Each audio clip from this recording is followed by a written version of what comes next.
មួយតងដែលបងប្រាថ្នាតាំងចិត្តរចនាឈ្មោះការទង្ហាក្នុងបែដងបងមិនដែលភ្លេចឡើយការអើយបងស្នេហ៍តែរំដួលមួយ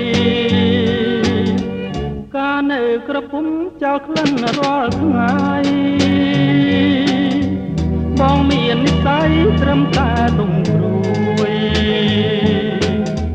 ក្រៀមក្រមអារាទើបតែរលួយព្រោះរំដួលមួយមិនព្រមឆ្លងឆ្លើយព្រមដួលពោសាន់ត្រួយជីវិតស្នេហ៍រៀមស្មាំងម្លឹងដែរនៅតែប្រង